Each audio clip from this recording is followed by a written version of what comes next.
Okay, here we go. Welcome to session number 218 of Kevin Reads A Course in Miracles. Today we are in chapter 28, entitled The Undoing of Fear. And we will be focusing on section 3, which is entitled The Agreement to Join. Alrighty then. So he dedicates this whole chapter to undoing fear, right? Because fear is a big factor. We're afraid. The moment we believe we're separated from God, we feel that's the sin, the belief that I separated. And right behind it comes the guilt, and right behind the guilt comes the fear of punishment. And there we are. The big three: sin, guilt, and fear. Right? They're not real, but we all of a sudden believe they are. And the fear is a big thing, because the fear prevents us from going back into the mind where the memory of who you truly are resides. It's always there. The memory of your relationship with your Creator, the memory of all the love that surrounds you. I mean, putting it into words even is limiting it. It's where the all in all is, in your mind. And we become afraid of that because we're afraid of losing this, which is not going to happen. It's not going to be ripped away from you. You're not going to have this awareness and then poof, you're gone. It's not it. So we have to undo the fear in many ways, the fear that manifests in many ways. All right. But anyway, I've already digressed. All right, so Jesus is going to be talking about sickness also. Remember, when he talks about sickness, he's talking about that belief in separation. Remember, he said that there is no life outside of heaven, outside the mind of God, where we truly exist. He says there's nothing out there. There's no life out there. So believing that I'm separated from the oneness, from the life, is sickness. Okay? So, here we go. Paragraph 1. What waits in perfect certainty beyond salvation is not our concern. For you have barely started to allow your first uncertain steps to be directed up the ladder that separation led you down. The miracle alone is your concern at present. Here is where we must begin. And having started, will the way be made serene and simple in the rising up to waking and the ending of the dream. When you accept a miracle, you do not add your dream of fear to one that is already being dreamed. Without support, the dream will fade away without effects. For it is your support that strengthens it. Right. So what he's telling us is our concern. He says, don't worry about heaven. Don't try to describe it. You can think about it, have discussions at 3 o'clock in the morning at the cocktail party, whatever. All right, you're going to have all these, or even online, if you want to get into that. That's for philosophers, thinkers. He says, it's not your concern. He says, what's your concern right now? All right? Don't try to describe heaven to yourself. He says, you'll know it when you experience it.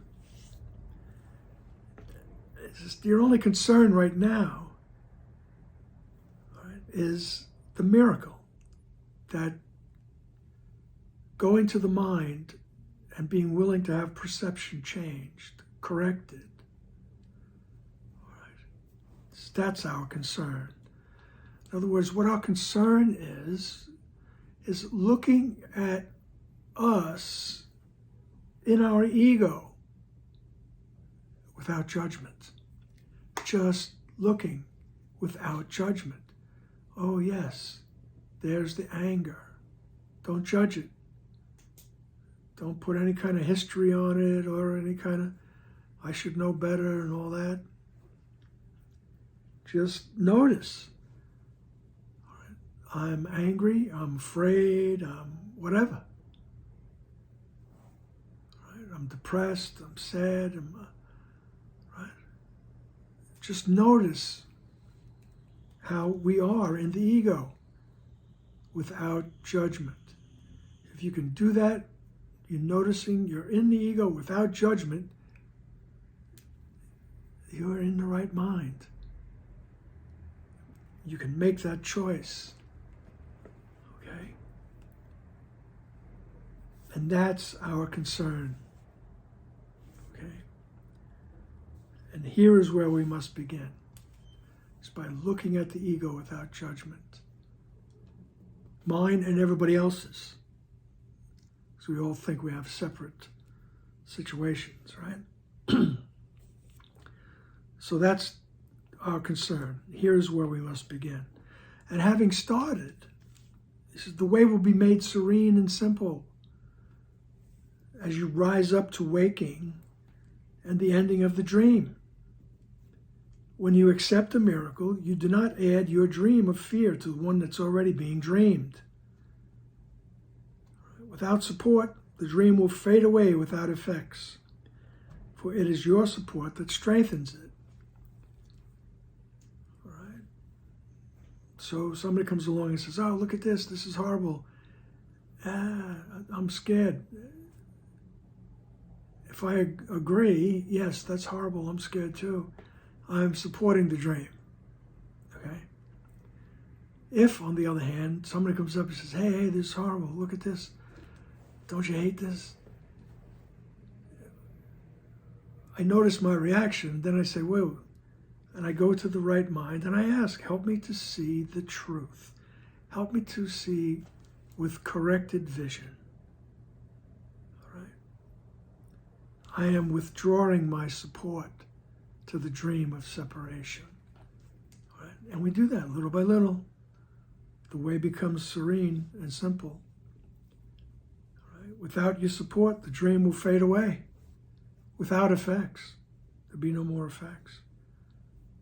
Right? For it's your support that strengthens it. So our only concern now is to look at the ego without judgment. Right? And ask, help me to see it correctly. Paragraph 2, no mind is sick until another mind agrees that they are separate. Right? And thus it is their joint decision to be sick. If you withhold agreement and accept your part, the part you play in making sickness real, the other mind cannot project its guilt. Right? Without your aid in letting it perceive itself as separate and apart from you. Thus is the body not perceived as sick by both your minds from different separate points of view. Uniting with a brother's mind prevents the cause of sickness and perceived effects. Healing is the effect of minds that join, as sickness comes from minds that separate. Okay. And don't think about how that works either. Just know that when you step back, you rise above the battleground, as it says poetically, and you're willing to have your perception corrected. That's the whole idea. Right? You're not agreeing to the other's sickness. Okay? You can be as supportive and as kind and compassionate as anyone ever was, and still not believe you're separated from God. You can be in this world, but not of it, so to speak. You can be very kind, to the person that thinks they are in this nightmarish dream, right? Without agreeing that, yes, we're all in this nightmarish dream. Right? We're all separated from God. That's what I mean. Okay? Thus is the body not perceived as sick by both your minds, right? Because your mind has said, no, let me have corrected perception. Let me see the truth. I don't want to see the belief in sickness. Right? And remember, the sickness comes in many ways. You know, not just physically ill. You know,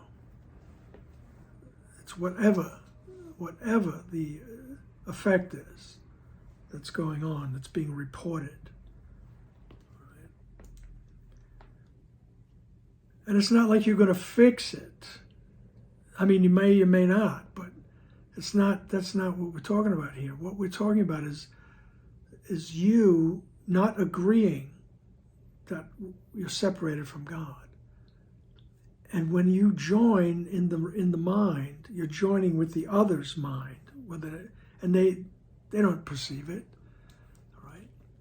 Most likely they're not going to perceive it. But that doesn't matter either, because the fact is that the mind is one. There's no separate pieces. Right? When I go to the mind and ask for the truth, I'm asking for the truth to extend throughout the sonship, as the word is.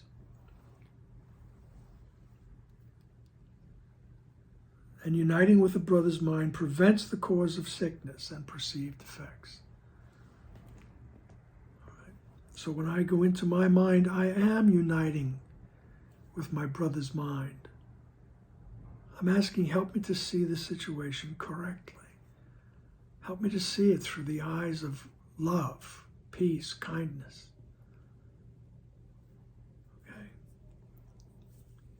Healing is the effect of minds that join.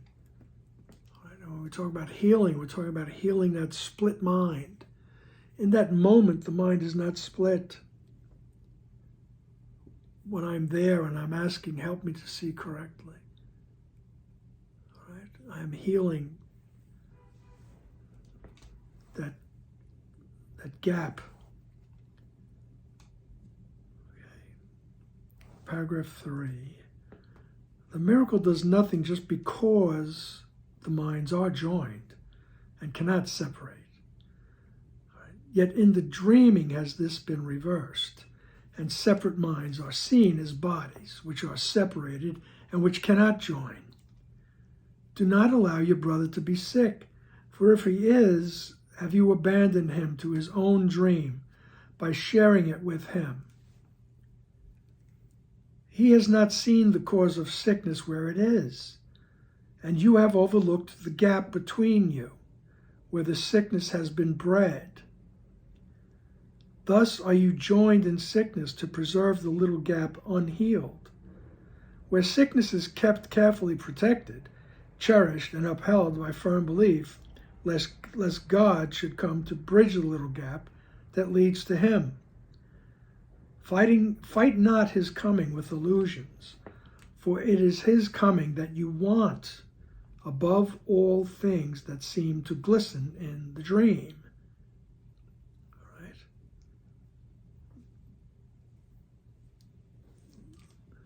The poetry, all right, it makes me slow down because I have to go, what did he just say? Right? But in sentence 3, in paragraph 3, he says, do not allow your brother to be sick. In other words, in your mind, right, you ask for the corrected perception. Right? Whatever's happening to your brother, to the other person, whatever they're reporting, whatever dire straits they seem to be in. Right? When you are asking for corrected perception, right, you're taking away the belief in separation. So in other words, you're not allowing him to be sick. Okay. In other words, don't believe your brother's separate. Okay, I think that's the best way to put it. All right. Have your perception corrected. All right. And remember that he is also part of the oneness.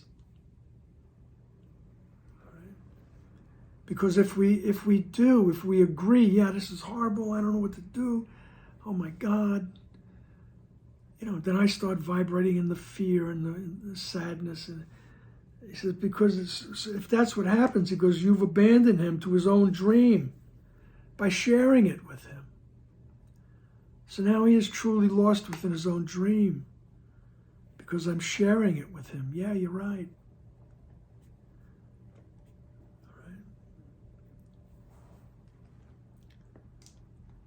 And he says, and when you do that, you're joined in sickness and you preserve that little gap unhealed, right? That we think everybody's a separate body, everybody's a separate mind, that little gap, right? You're preserving it. And in that little gap, that's where sickness is preserved. Right? It's kept carefully protected and upheld by the firm belief that we're separate. And, we're separate, so God can't come in and bridge the little gap. So then Jesus says, don't fight the awareness of your oneness with God. Right? Fight not his coming with illusions. For it is his coming that you want above all things that seem to glisten in the dream. No matter how bad we think we want everything in this world. And we get tempted to slide back into it. I mean, I do. The key is, how long do you stay there? All right? How long before you go, oh, wait, I slid back in to the detour into fear, as Jesus would say. All right? So Jesus says, don't fight God's coming. Don't fight the awareness of your connection to your Creator. Don't fight the awareness of love's presence. All right? Don't fight the awareness of love's presence with illusions that seem to glisten in the dream. All right? I'm going to sit and meditate, but first I think I'll do this. Or I got to get my life together before I can relax enough to have a spiritual life. All right. Paragraph 4. So he's just saying, don't do that. It's a waste of time. Excuse me. Paragraph 4, the end of dreaming is the end of fear, and love was never in the world of dreams. The gap is little, yet it holds the seeds of pestilence and every form of ill, because it is the wish to keep apart and not to join.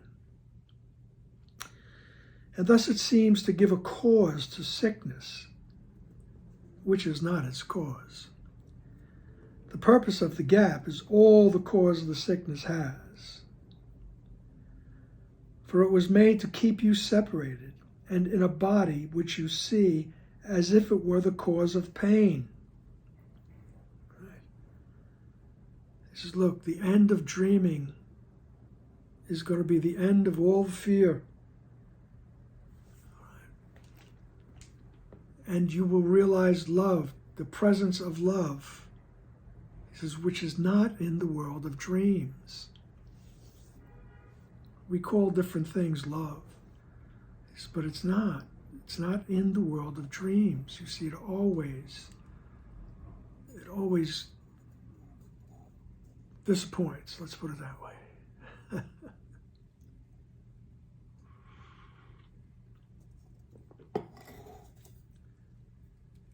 And he says, look, the gap is little, that distance we think we have between each other and between ourselves and God.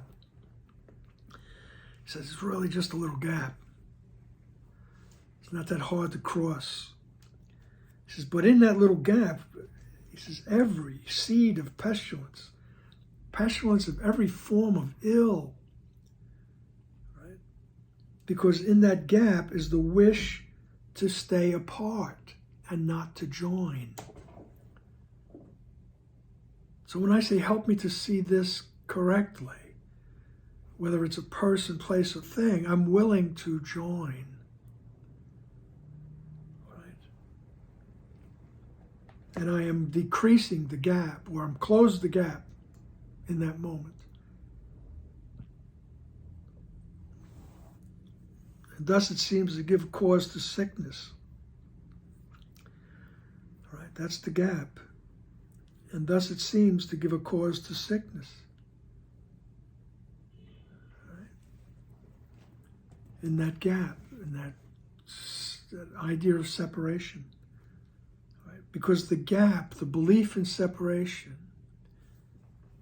was made to keep you separated and in a body which you see as if it were the cause of pain.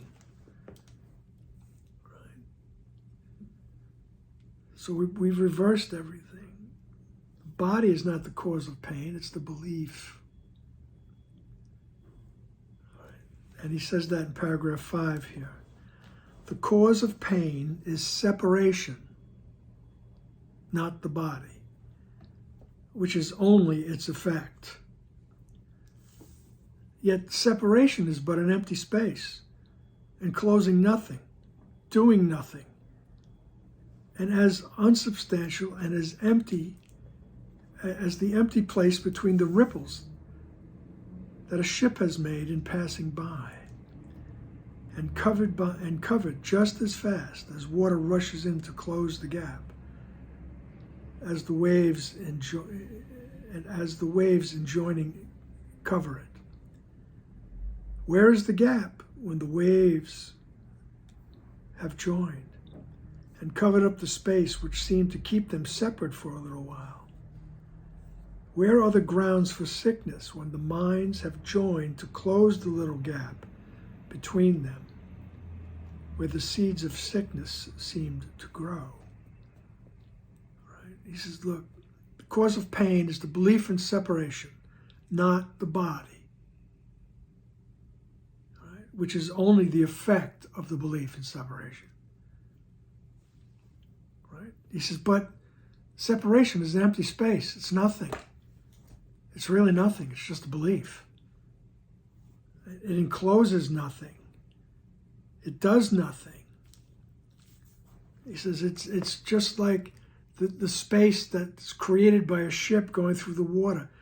When the waters part and the waves come back and close the gap. Right.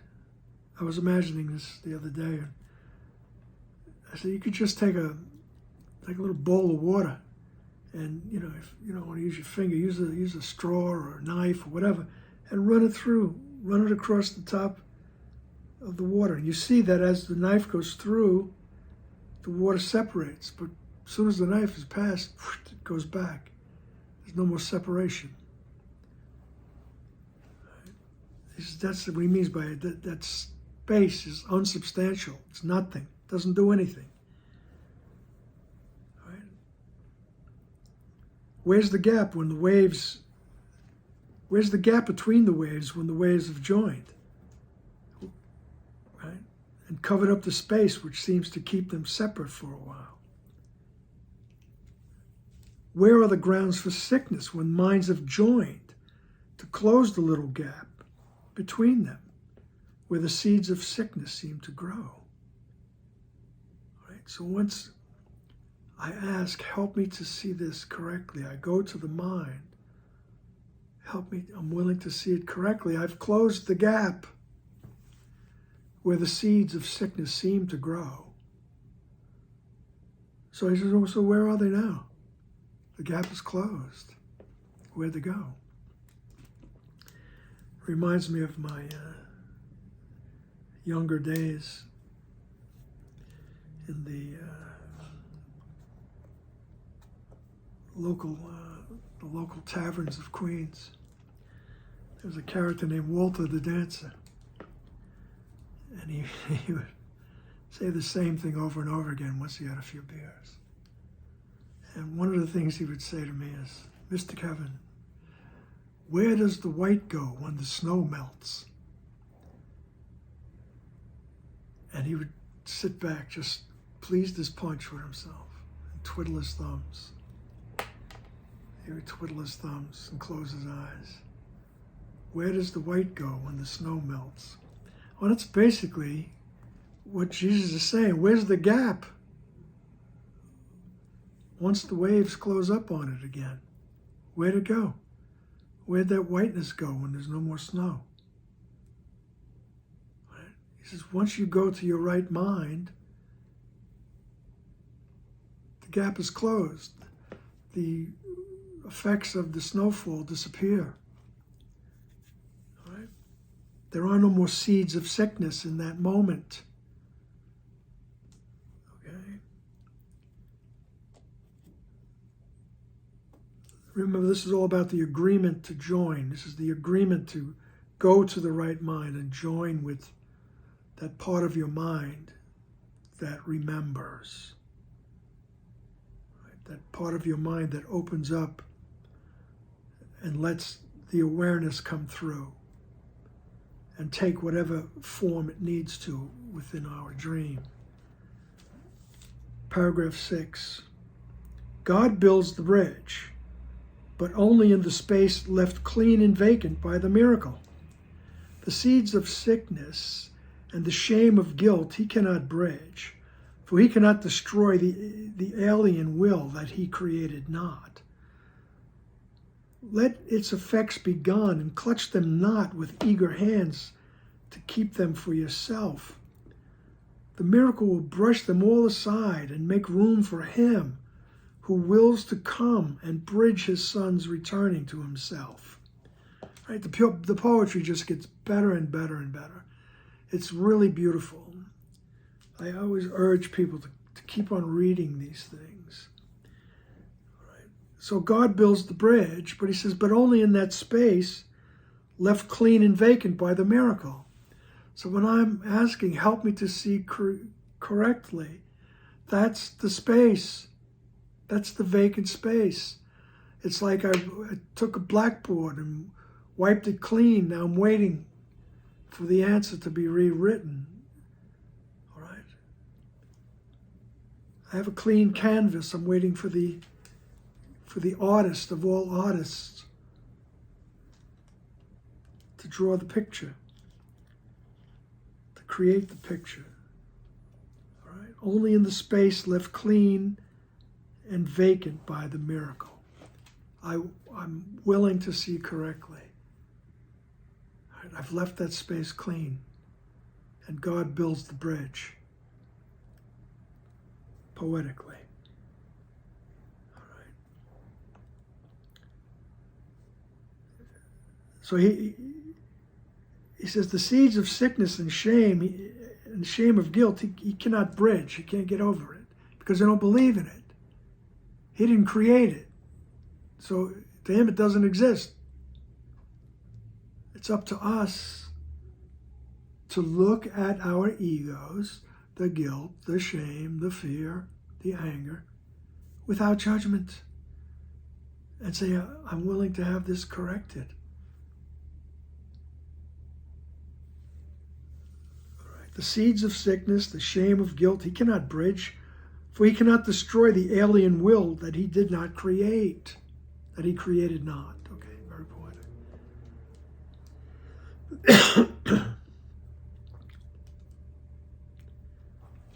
He doesn't know about our alien will. He didn't create it. He's not going to destroy it. But the love that's in our mind, the memory of that love, the memory of our Creator, can correct our perceptions, can correct our alien will, right? Which says, oh, I'm separated from God.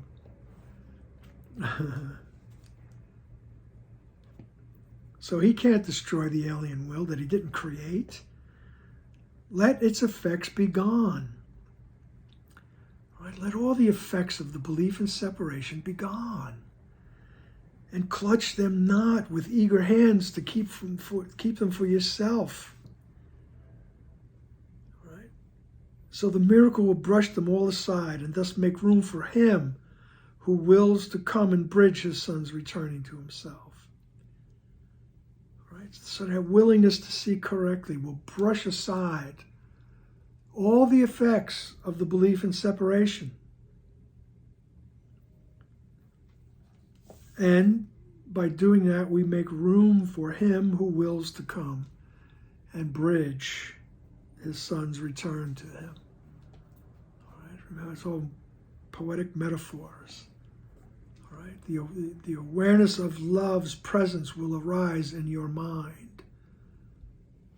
That's another way of putting it. As he says right in the beginning of the text, this is not about love. This is about removing the blocks to the awareness of love. It's always there. It's just that our belief in separation from love has blocked it out. So what we're trying to do is remove those blocks. All right? That's what he means by in the space left clean and vacant by the miracle. We're removing the blocks to the awareness of love. And we do that by looking at the blocks without judgment. Do not judge yourself. You really have no idea who you are until you do. Seriously, remember that, please. All right. Paragraph 7. Count then the silver miracles and golden dreams of happiness as all the treasures you would keep within the storehouse of the world. The door is open, not to thieves, but to your starving brothers who mistook for gold the shining of a pebble, and who stored a heap of snow that shone like silver. They have nothing left behind the open door. What is the world except a little gap perceived to tear eternity apart and break it into days and months and years? And what are you who live within the world except a picture of the Son of God in broken pieces, each concealed within a separate and uncertain bit of clay? Right? So he says, look, he says, count then the silver miracles and golden dreams of happiness. Right? All those bits of corrected perception. Right? Those are your treasures. Those are the treasures that you would keep in the storehouse. Right? And those are the treasures that you would give away. Right? Not to thieves, but to your brothers who need it. We're not talking about material things here. We're talking about the message that you are all that is. You are the love of God. That's the message that's being stored up in our storehouse. All these little bits of having our perceptions corrected. And he says it's in the storehouse of the world. It's in your mind. All right? And the door is open. Not to thieves, but to your starving brothers. Right? To the whole world who believes they're separated from God. All right? Your awakening, your awarenesses are there for them too. It feeds them. They're starving for the knowledge. They don't even know what it is that they want, just as they don't know who they really are. And we can become the channel for that, because the mind is one. The minds are joined. Right? And as you accept corrected perception, it just grows. Your channel opens up more and more. All right. He says, so what is the world except a little gap perceived to tear eternity apart and break it into days and months and years? All right. And in a recent session, he said, it is a joke to think that time can come to circumvent eternity. He goes, in this little world tries to tell you there's a gap between you and your Father. And then it breaks up things into days and months and years and minutes. All right? And what are you who live within the world except a picture of the Son of God in broken pieces, each concealed within a separate and uncertain bit of clay? Right? And he says in the next paragraph, so kind and gentle. He says that's the way we see ourselves in the ego. All right, is this broken thing, broken into pieces, each within a certain and uncertain bit of clay. Then in paragraph 8, he says, be not afraid, my child. Right? This is your friend Jesus talking to you, talking to that decision-making part of your mind. He says, be not afraid, my child. Let your world be gently lit by miracles. And where the little gap was seen to stand between you and your brother, join him there. And so sickness will now be seen without a cause. The dream of healing and forgiveness lies. The dream of healing in forgiveness lies. And gently shows you that you never sinned. The miracle would leave no proof of guilt to bring your witness to what never was. And in your storehouse, it will make a place of welcome for your Father and yourself. The door is open, that all those may come who would no longer starve, and who would enjoy the feast of plenty set before them here. And they will meet with you with your invited guests, the miracle has asked to come to you. All right, now we're talking about the happy dream. He says, let your world be gently lit by miracles. And that's our daily practice. When we notice, oh, I'm in the ego, don't judge yourself. You come back to your mind, and there you have the choice. You want to stay with that perception, or do I want to have my perception corrected? The miracle. He says, let your world be gently lit by miracles. All right, the light will return.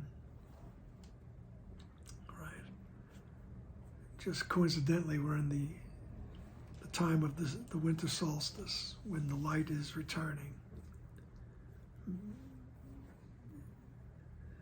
In the sense of form, okay? But it's a good metaphor. So he says, and I love it when he says, be not afraid.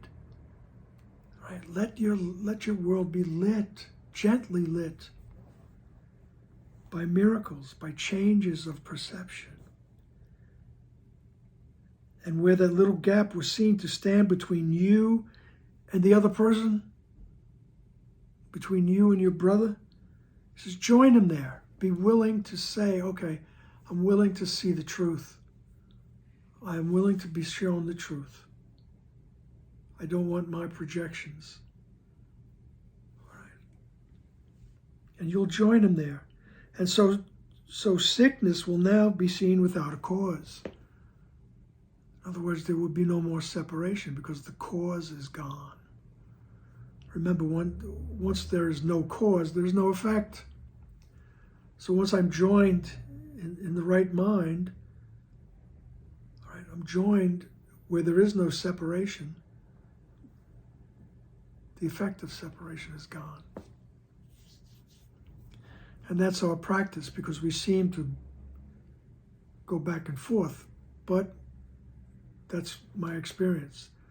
Until you don't stay in the ego for very long anymore. You keep coming back. Right? You keep closing the gap.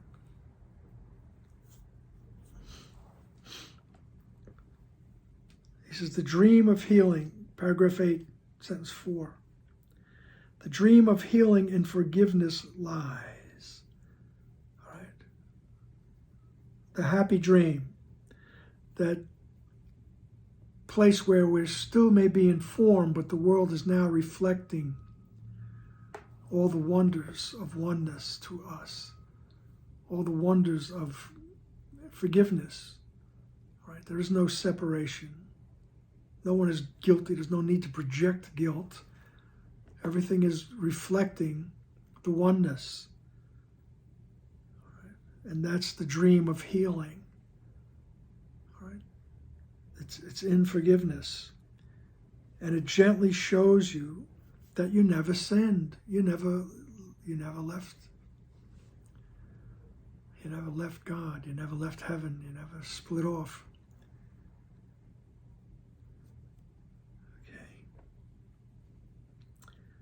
Sentence 5, paragraph 8. The miracle would leave no proof of guilt to bring you witness to what never was. Right? So that change in perception, right, gives you no more proof that you're separated, because that never happened, he says. What never was. And in your storehouse, it will make a place of welcome for your Father and your true self. In your mind, your Father and your true self will be welcomed. The door is open, that all those who may come would no longer starve and would enjoy the feast of plenty set before them there. And they will meet with your invited guests. And they will meet with your invited guests. The miracle has come to you. The miracle has asked to come to you. So the Father and your true self, all those who are starving will come and realize that those guests are in their mind also.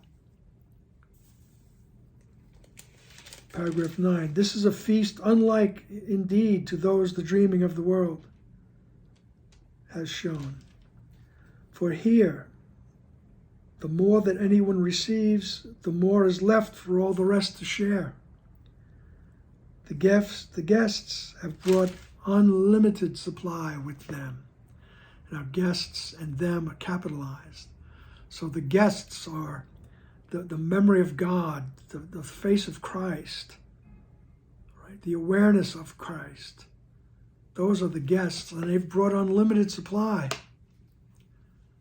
Unlimited supply of the awareness of love. It never runs out. It's a feast unlike indeed. It's unlike anything that the world could dream of.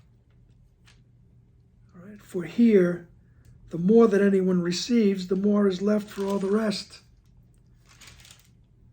The guests have brought unlimited supply with them. And no one is deprived or can deprive. Here is a feast the Father lays before his Son and shares it equally with him. And in their sharing, there could be no gap in which abundance falters and grows thin. Here can the lean years enter not, for time waits not upon this feast which has no end. For love has set its table in the space that seemed to keep your guests apart from you.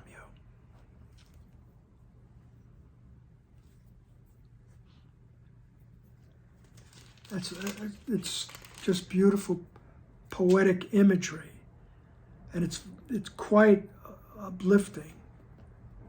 Right? It opens up the mind. When we go to the mind to say, help me to see this correctly, I am inviting the memory of God and the face of Christ, the forgiveness. I am inviting, those are the guests.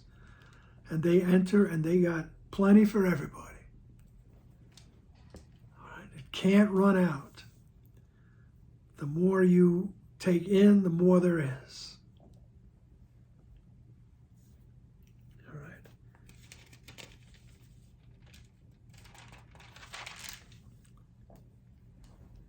For love has set its table in the space that seemed to keep your guests apart from you. So love has set up the table in your mind, in that space that seemed to keep everybody away from you, to keep God away from you, to keep your own innocence away from you. All right? And that comes with the agreement to join. The feast arises in your awareness. With the agreement, help me to see correct. I'm willing to see correctly. All righty then. And I will see you in the next session. All right, happy feasting.